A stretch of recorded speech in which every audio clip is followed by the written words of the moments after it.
Well, hello and welcome everyone. I am here at the ION and my name is Dr. Christine Galib, Senior Director of Programs. And one of the coolest things about what I do is also serving as one of the chairs for Ideagen. I'm chair of the Houston, Galveston, and Philadelphia regions. And so as chair, all I get to do is interview fabulous people who are doing incredible work, whether in the public sector, the private sector, whether for corporations, startups, or in academia. So join me today. This is the Acceleration Summit, and we're here today to speak on two of the goals with someone who I am so proud to call a collaborator, partner, and friend in this work. So I'm going to call up to the virtual stage Greg to come and talk a little bit about who he is, what his role is, and tell us a little bit more about his background, and then we'll get to the goals. Very good. Well, Christine, thank you for having me today. Very honored to be part of the conversation and all the ideas that we have flowing around. And I love seeing the ION and all of the activity in the background there.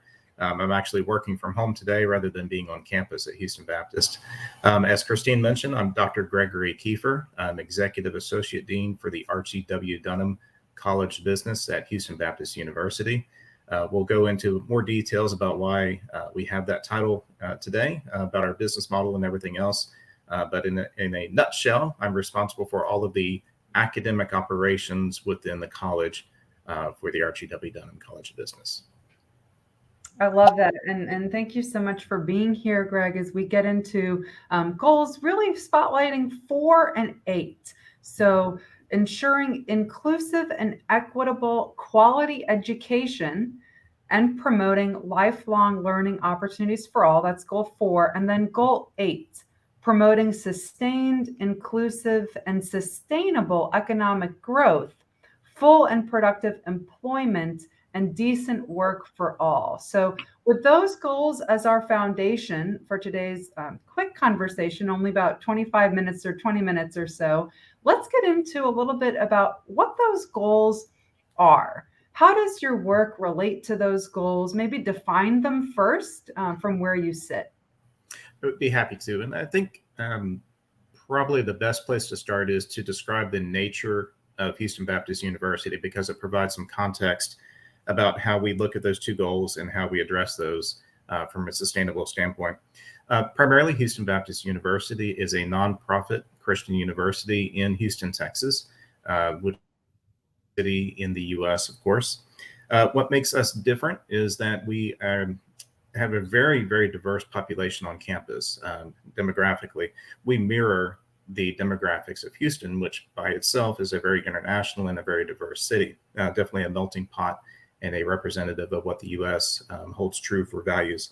If you paint in a very, very broad brush, we're about 40% Hispanic and Latino on campus, 20% African American, 20% Caucasian, 10% Asian, and 10% of the individual students don't share their nationality or ethnicity with us. And so we just lump those into an unknown category. Another interesting attribute about Houston Baptist is the nature that 82 to 85% of our students are from the Houston area. And upon graduation, 87%, according to the Greater Houston Partnership, stay and work in Houston upon graduation. We're directly off one of the major thoroughfares. And so we have a residential life on campus. We have an online life that's not on campus, obviously, but we also have a huge commuter population given our access and nature within the Houston market. So how that context of the university frameworks how we approach the two goals is, number one, the inclusive and quality education, is that we have the advantage, frankly, of being in Houston. And so we have this wonderful, diverse population at our doorstep, literally within Houston, that individuals don't have to commute in from outside the region, outside the area to go to the university. And we're able to pull in, all of the entire population from Houston, which tremendously adds to the character of the education within the class and within the interaction between the professors and students and peer-to-peer collaborations as well. Houston Baptist was actually where I attended for undergraduate and MBA studies as well.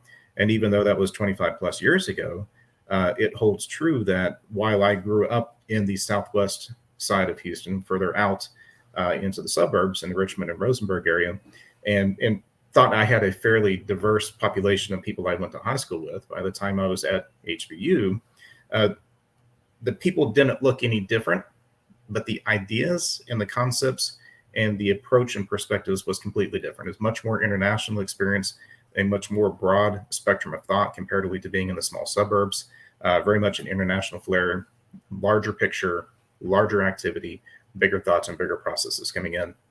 And so that's the idea of the quality education. We do a very good job producing quality education, quality curriculum for the students, but the power behind that is the representative nature that we mirror Houston, and we have a diverse thought of Houston coming in via the students we pull in, and we address that through a diverse set of population for our faculty and staff as well. So we truly mirror what Houston represents, both from a student population and from a faculty and staff population.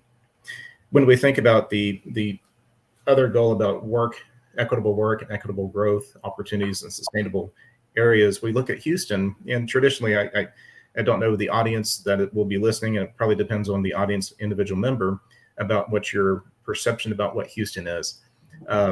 Big, huge town spread out over a massive acreage area. Traditionally has been solid oil and gas industry and space exploration, with NASA being on the southeast side of town.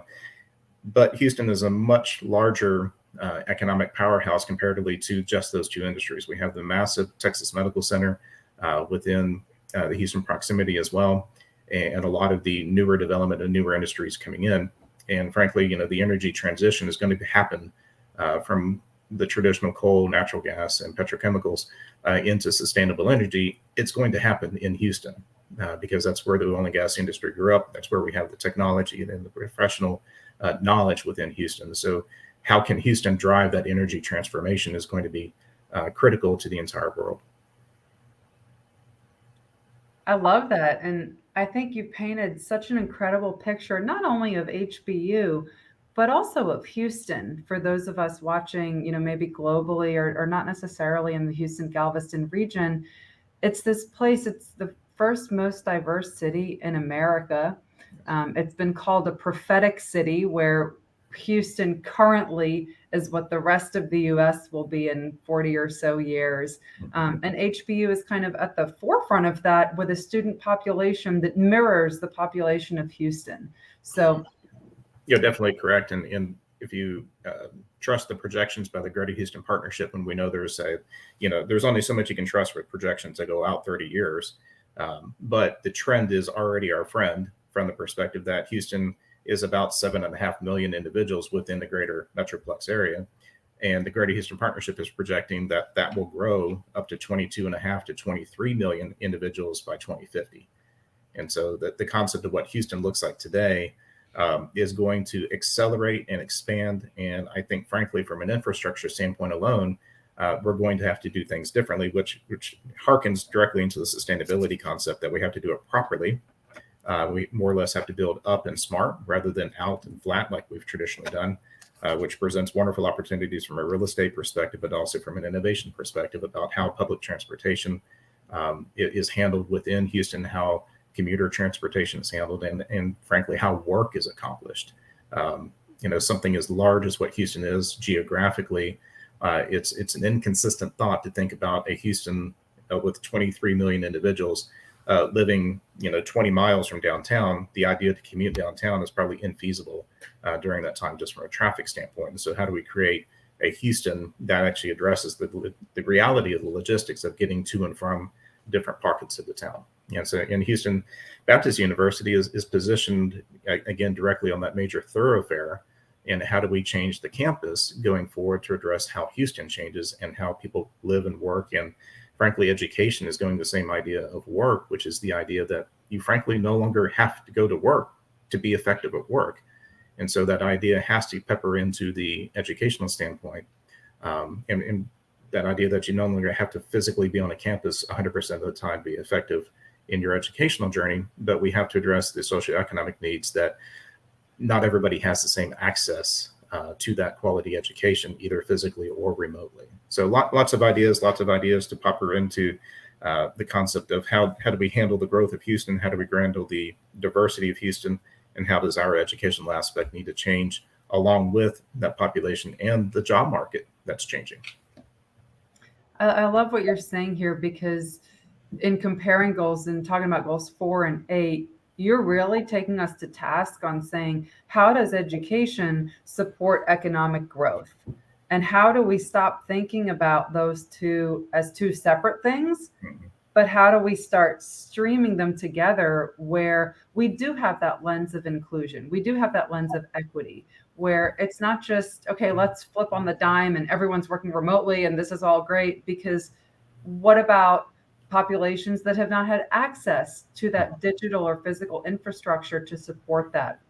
So I'd love to kind of tee us up to get into some of these challenges. You brought in a whole bunch of great opportunities, and opportunities can also be challenges. So what are some thoughts around the challenges of doing this work with goal 4 and goal 8?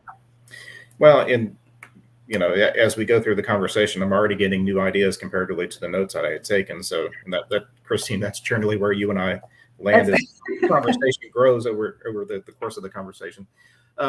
Primarily, when we think about education and education in Houston specifically, it's a noisy environment within Houston. There are so many competitors around the city, both from traditional competitors when we start thinking about the St. Thomas. That is another private Christian university that's about the same size, a little bit smaller than what Houston Baptist is today. Many of the same programs, business school, wonderful arts program there at St. Thomas, Catholic in nature comparatively to the Baptist roots that we have at Houston Baptist. But we also compete against, the R1 research level institutions such as U of H. The Bauer College of Business, frankly, has more individuals within the College of Technology. The College of Technology at U of H has more individuals enrolled than we have in the entire university. So one college within the U of H system has more individuals than what HBU has in total. And so the scale of, competitive nature is different as well, which we think about, okay, how do we get into that niche? Where does Houston Baptist fall into the categories of competitive advantage? What is our value proposition compared to the larger universities and the smaller universities too? We can look at it from a literal physical location standpoint. We can look at it from a demographic standpoint. We also have to address the nature of the population that we attract. Roughly, I don't recall the exact statistic, but close to half in it ebbs and flows of our students are first generation students, which is a wildly different perspective on education than someone that has past history and family history that have gone through educational systems and through higher education that can help kind of paint that path and paint that journey. I myself, a first generation student, and while my parents are exceptionally supportive in our educational journey for myself and my sister both, they didn't necessarily understand the journey. They didn't understand the questions to ask. They didn't understand how education at the secondary into the higher education level actually worked. And so I frankly feel I was a bit lucky to land at HBU and to have that journey that we had that supportive nature once we got to the university. The larger state schools, I'm sure the support is there. I did not have that experience, and so I can't necessarily comment on that. But again, that idea about what is the population, what is the challenge that we look at for those that we serve, and how do we better prepare them for the Houston market? Doesn't mean that we can't prepare students to go work internationally in New York and LA, whichever direction that they want to go. But again, because 87% of our students stay within Houston upon graduation for the first job, that's really where our focus is. So the competitive nature in a noisy environment is primarily something that we look at. The second, of course, is identity. Had referenced earlier the changing nature of work. And if we think about the concept that, education is a journey, education from a higher education standpoint, it's inappropriate to call it a manufacturing process, but there are similarities to where we think about we have inputs into a machine. We have a machine that creates and modifies those inputs into a different type of product and different type of output. But then there's consumers of those output products, which traditionally have been either other educational institutions for graduate studies or work environment. And so Houston being that consumer of our product of graduates of the university, we have to think about how this really goes into the partnership aspect for later in the conversation, but how do we make sure that we have a sustainable business model to be able to pull in appropriate inputs so that we don't break our machine? How do we have a well-oiled, well-manufactured machine that produces the appropriate product to go out into the business market. And specifically for a college of business, which is where I sit, how are we making sure that we're addressing the needs of the Houston market from an employment perspective, from a macro standpoint about where is the population of jobs and centers within Houston today, tomorrow, and by 2050, and what is that growth trend? But also, how do we need to make sure that we're training academically individuals so that they have the theoretical backgrounds of the methodologies and everything to be successful at work, and that we cannot ignore that career readiness perspective. Again, going back into the nature of the population that we have, Christine, you used the word access. It's insufficient for higher education institutions to consider access to get the students into the university, access to the various programs, and then to drop the ball by providing access out of the university. And access out of the university really, again, from a college of business standpoint, is off into other graduate schools. They can obviously study with us and continue their graduate education, but we have to provide access and bridges and linkages and training to be able to provide them wonderful jobs in a professional work environment within Houston that matches what employers need. So I think you've laid out so many great opportunities and challenges, because something I'm also hearing in your remarks is that a university is no longer just a university, right? It's no longer, okay, I got here, I'm in the door, I got 4 years here, maybe I got 3, maybe I got 5, maybe I got 6, however many years I have. And then I'm out and I'm kind of just thrown into the world to fend for myself. And I'll shout out Drexel University, because they actually, that's one of the schools I went to, they provide health and dental insurance for alumni.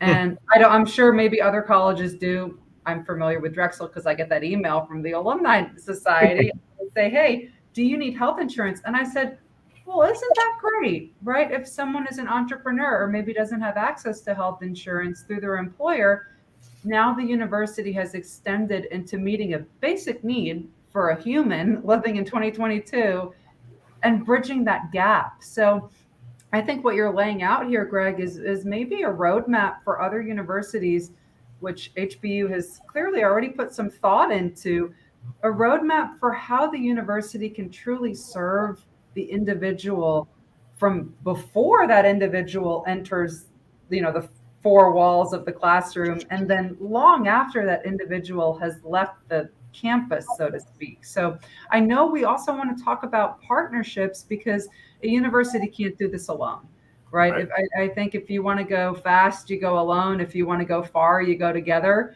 And I think there's a lot to be said about that. So I'd love to hear a little bit about what HBU has done in terms of partnerships and collaborations. Well, and wonderful, because perfect segue into the next thought that I had, which is, gave a fairly decent painting a picture and a description about what the university and how the university as a whole is positioned within Houston, and how we address quality education, inclusive education, and also thinking about how do we create a sustainable product, which, again, not to say that all students are products, but again, that's the concept. If we think about a production model, that how are we creating a sustainable product that goes out to market? Universities, and many of the audience probably understand this very clearly, but universities tend to be very siloed, multiple colleges and schools within a given university, lots of different departments. And if you think about a traditional organizational model, generally when you have silos, there are large real and sometimes perceived barriers between silos, and the communication between those tends to be slow or non-existent in a lot of cases.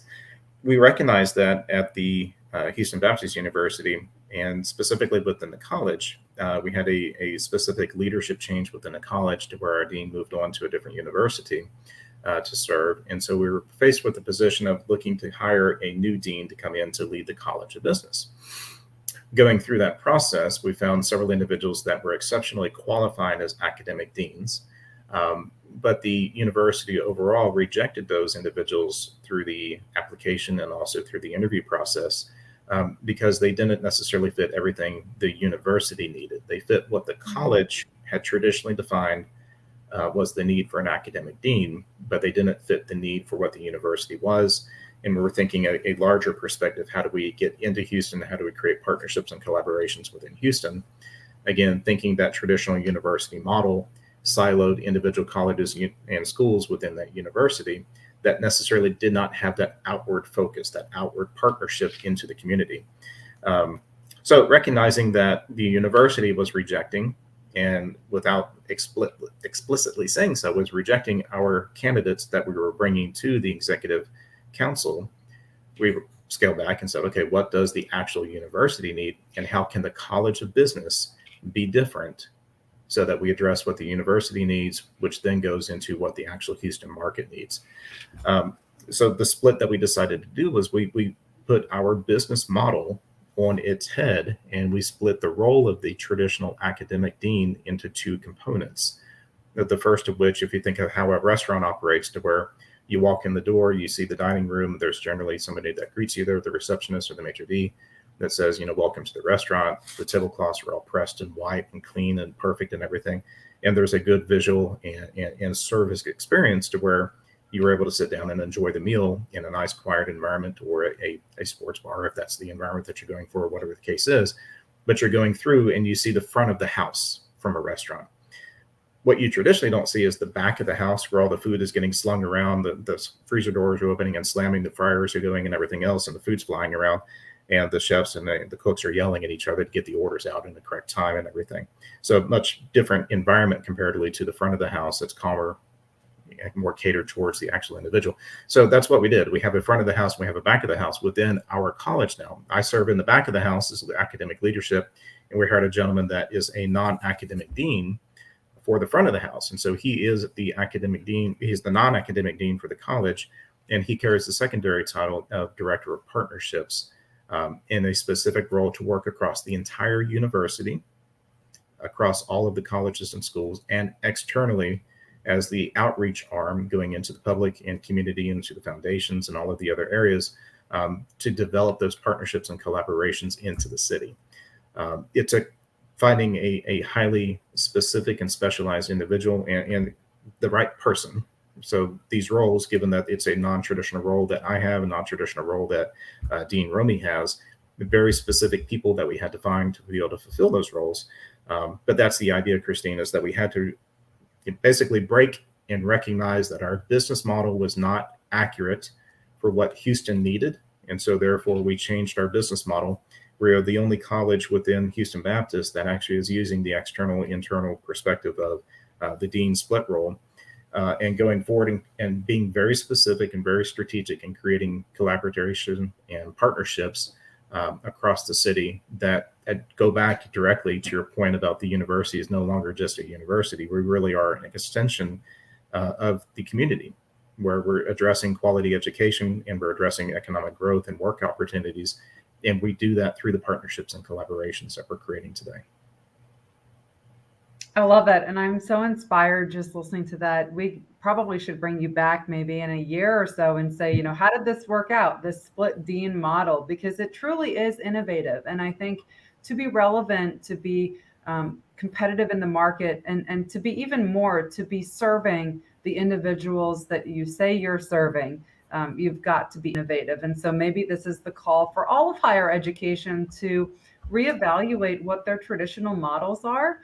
To really think through what does it mean to have the right people in roles that may not even exist yet, because we're also educating students for roles, whether they're here on Earth, or I love aerospace, so I'll say it, whether they're on the moon or on Mars, those roles haven't even been imagined yet. And so I think there's this whole kind of push towards future thinking and forward thinking that ties in goals 4 and goals 8 really nicely. And so, Greg, I know we're just about out of time for today, but are there any kind of final words, maybe that one nugget of advice you want to share with anybody else who might be in your position, maybe halfway around the world? Sure.